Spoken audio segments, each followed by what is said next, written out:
Well, despite the considerable national security concerns that led to a 2024 law requiring TikTok to stop operating in the US, the White House has just launched its very own TikTok account.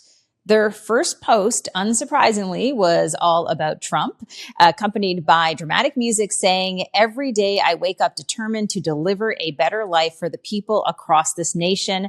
I am your voice." Given that Trump currently has about a minus 14% net negative approval rating, I am not sure that this is exactly what the people of TikTok want.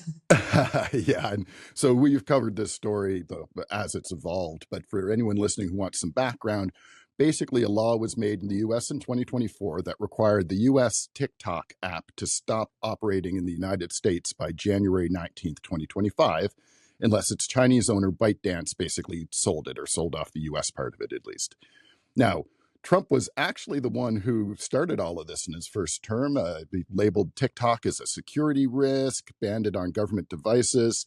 Then in 2020, requested that the entire app be removed from the United States. So what has changed since then, you may ask? Essentially, I'd say Trump's 2024 presidential campaign, which leveraged his TikTok presence to win over a lot of young voters to his side, which probably helped him win the presidency. He's since extended that deadline from January to April, then to mid-June, and now it's in mid-September 2025, all the while assuring us that there's a long lineup of companies who are very interested in taking over the app in the States, which kind of seems like it would have happened by now if there were a long list of companies.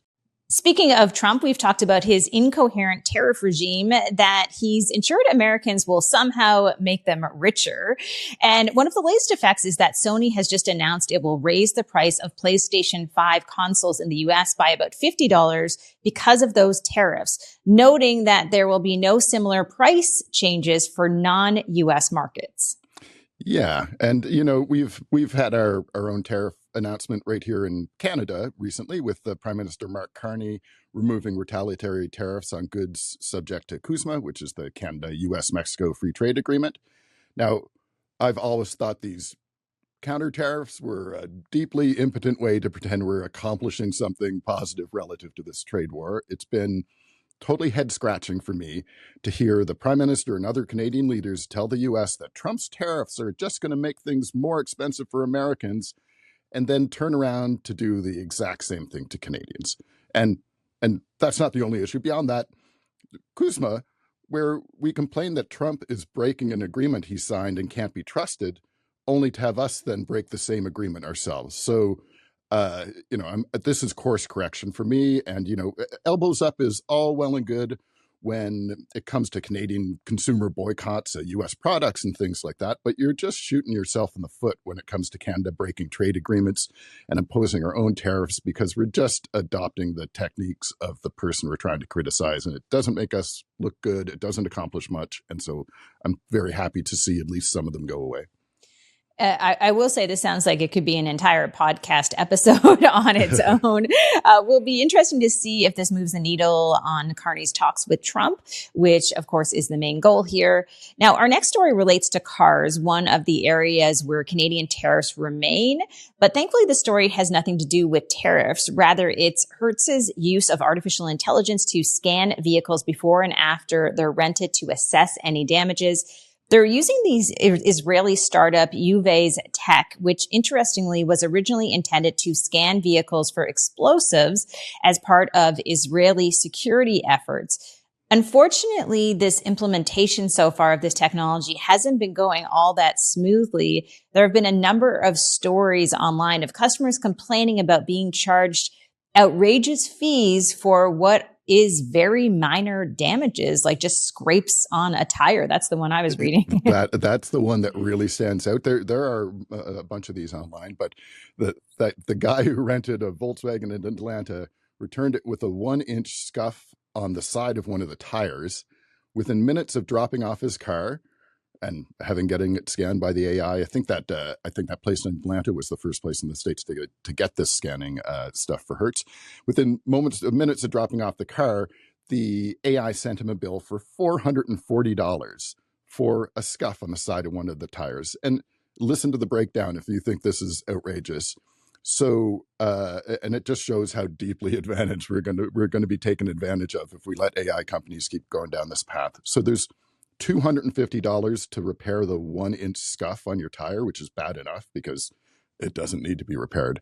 On top of that, a $125 fee for processing, on top of an additional $65 administrative fee.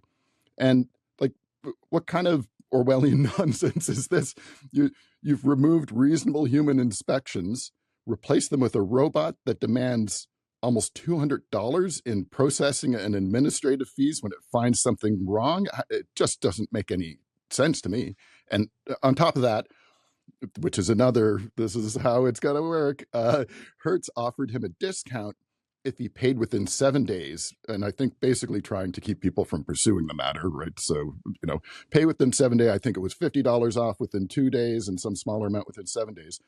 When the driver actually decided to find out more about the charge and see if he could fight it, he was pushed through Hertz's chatbot-only damage claim system, which prevents human agents from engaging directly with customers and instead pushes through a claim into the system, and a human agent will then respond within 10 days. Now, you'll note that 10 days is several days after when he could get the discount. And so, again, this is exactly what companies are going to do to all of us with AI in these situations if we let them. We're going to end up being passed around from chatbot to chatbot until we give up in total human exhaustion against the tide of AI. This seems like a perfect example of what is going to happen. Like you said, where finally they get in touch with a human at the end of this line. And the human has the insight and the context to be able to say, you know what, that scrape's not a big deal. We're going to remove any charges. And all of a sudden, everybody's just spent weeks and weeks dealing with this, what didn't have to be a problem in the first place. Absolutely. So really hard to be optimistic about stories like this when we're talking about efficiencies in AI, because that was not efficient whatsoever. In other news that's hard to be optimistic about, Meta's new chief AI officer, Alexander Wang, has just announced it's licensing Midjourney's AI image and video generator. Wang was part of Meta's recent enormous AI spending spree, and his company Scale AI, which many people have probably heard of, was acquired by Meta for almost $15 billion. Now, it's hard not to see this further contributing to the amount of slop that Meta's AI app has been producing.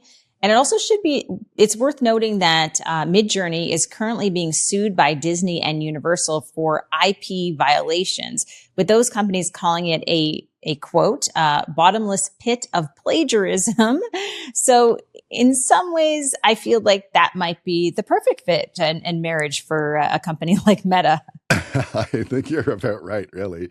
And we covered some of that before. Meta also has more unwelcome news with one of their former project managers who's accused the company of cheating advertisers and purposely doing an end run around Apple's privacy protection in order to keep tracking users, even when the agreement with Apple says it will not do that. And he claims he was fired for bringing up these issues internally multiple times. And what do you think Meta says? Oh, no, this is not right. He was fired for other reasons. These things don't happen. So just the level of trust that you can put in these companies is vanishingly low. It is unbelievably low.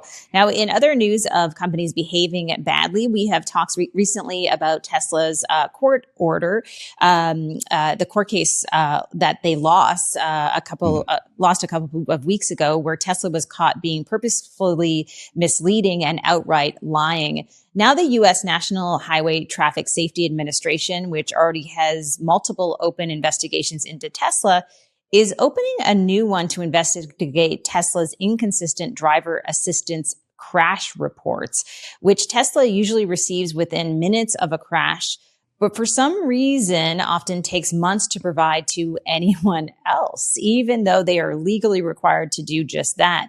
Tesla, of course, like most of the tech giants these days, has claimed that was just a simple error that's since been fixed, Jeff. Yeah, I don't know why they think that this is a good approach, because they're basically admitting that they're constantly making tons of errors. And they're asking for a level of confidence in the consumer that is not reflected in their ability not to have errors like this. So, and keep in mind, this is the company with the same leadership of X, which has just settled a $500 million class action suit from when Musk decided he'd come in and lay off, I think it was almost 60% of Twitter's employees without paying agreed upon severance and things like that.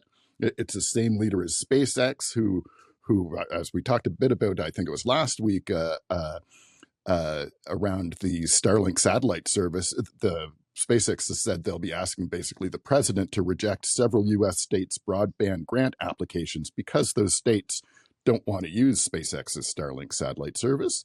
And at this point, even Musk's own fanboys are starting to turn on him a bit, and especially around Musk's weird obsession with AI sex bots and the like. And yeah, I mean, speaking of which, we finally watched the Mountainhead movie last night, and there are some great tech things in that, but man, do they ever have a solid take on Musk with their Venn character there. And I think it's so close to true. It's just scary. Yeah, Mountainhead is worth a watch if you want to see what is not meant to be a documentary, but like we were texting over the past 24 hours, really is like a documentary of the tech bros of today. So